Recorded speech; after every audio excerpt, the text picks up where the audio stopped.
making vaginas and all kinds of discharge, stick figure drawings and Play-Doh and fabric, history lessons and pink glitter bombs. These are a few of our favorite things. Children and stuffed toys and game shows about tumors, Instagram addicts and gynae Olympics, life-size dolls with pelvic disease. These are a few of our favorite things. Hot guys from Hudson's and family planning, tunnies and mothers and Soviet spies. Even the Duchess has reproductive needs. These are a few of our favorite things. When COVID strikes, when we're locked down, when we're feeling sad, I simply remember my favorite things, and then I don't feel so bad.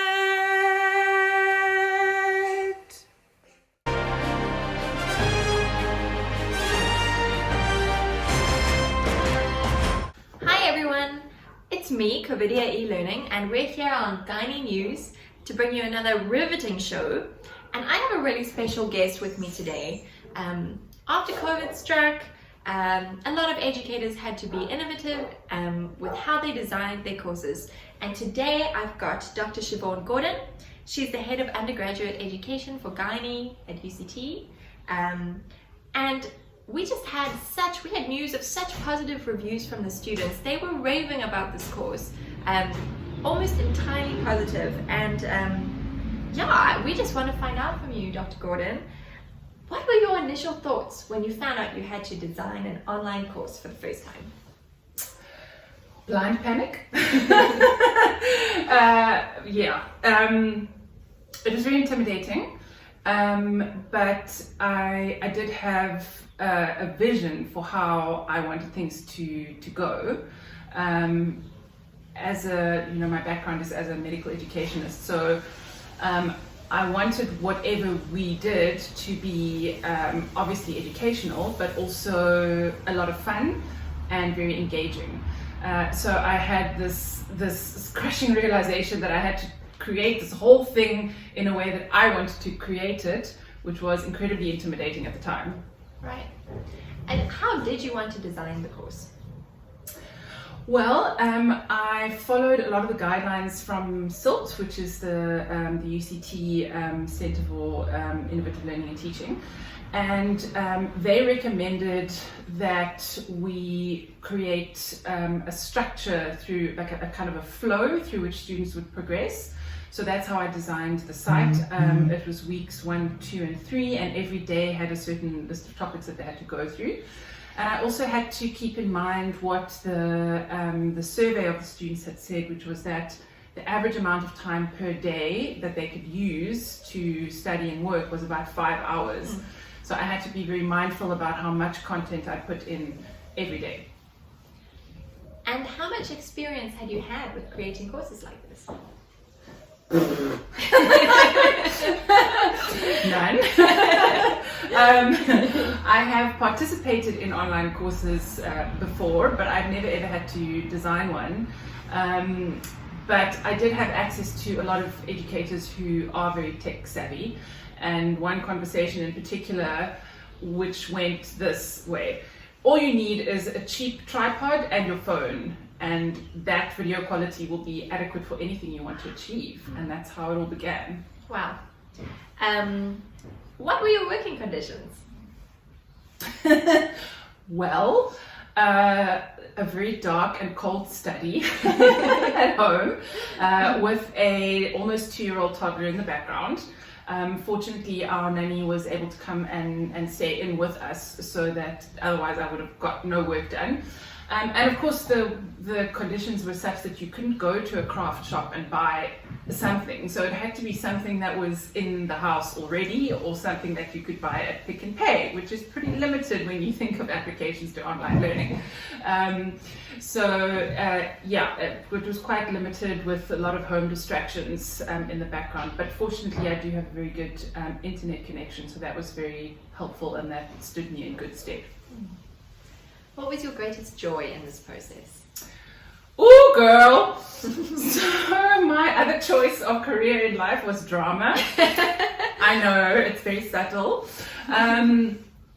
So my greatest joy was becoming a whole lot of different simulated patients with all the stuff that was in my house, the thousands of dress-up parties and wigs and whatever, all came out to play. And that was extremely enjoyable. I just couldn't get enough. Great. And what about your co-actors? How did you get them to socially distance during this process? Covidia, this is my cast of actors. You don't need to socially distance stuffed toys. You must have really saved on masks and PPE, that's great. Thank you so much for joining me on the show, Gynae News. It's been wonderful to share with our viewers about what you've done. It's time for a short ad break. Bye! Are you lacking inspiration for your online program? Do you think that you need paid participants? A top-of-the-range camera? An office even? Years of e-experience? Stylish graphics? A film studio? Sophisticated software? You're wrong! What you do need are helpful husbands. Also, any children that may be in the house. All of your creativity. Free and easy online software. A great sense of humor. A couple of outfits. Lots of stuffed toys. Maybe a wig or two. All of the cardboard in Pick and Pay. Literally all. A tiny little cheap tripod. And finally, maybe for fun, a wand.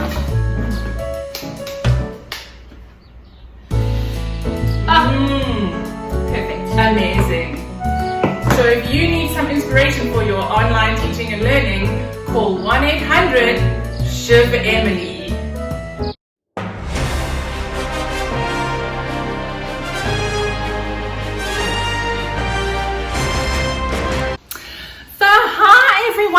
It's Vagina Labia Majora, as you well know from my Instagram feed. I'm an influencer, obviously.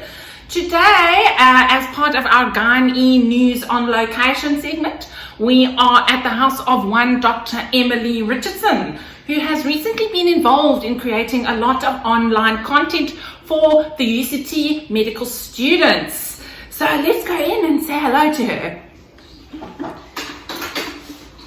Emily! Oh, hi! Hi! Oh gosh, it's today! Oh, I forgot! I didn't expect to see you here! Oh, well, I'm sorry. Is it inconvenient? No, it's fine.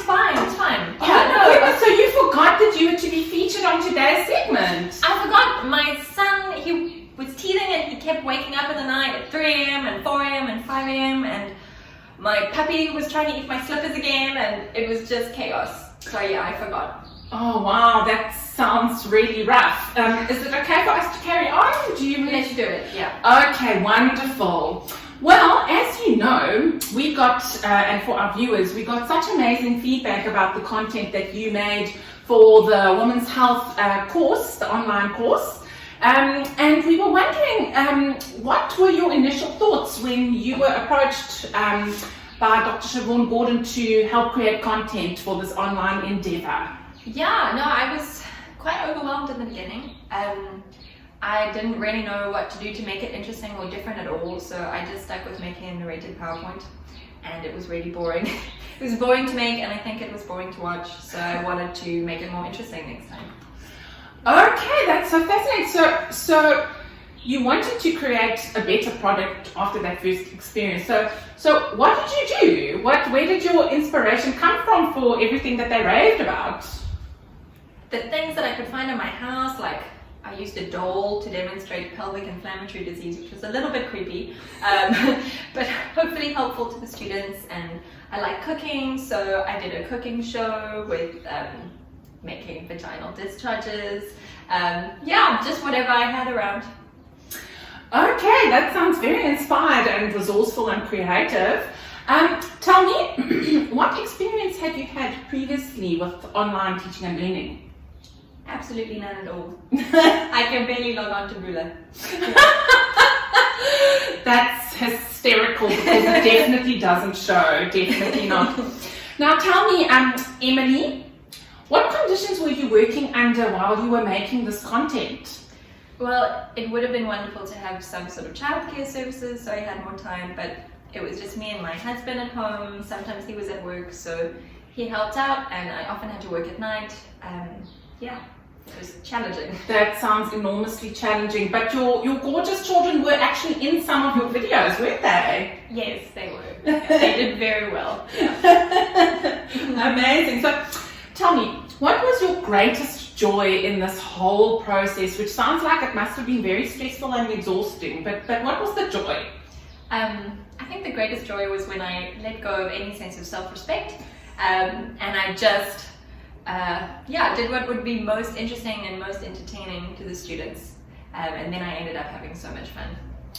That is amazing. Okay, thank you so much for welcoming us into your house, and I hope things are better now and that you can get childcare and things.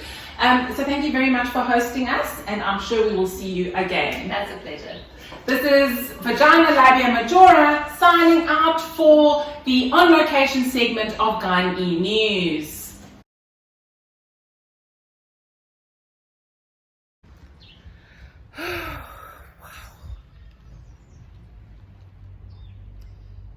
Sure, Emily, I am dead. Oh, I'm exhausted. What an unbelievably challenging time.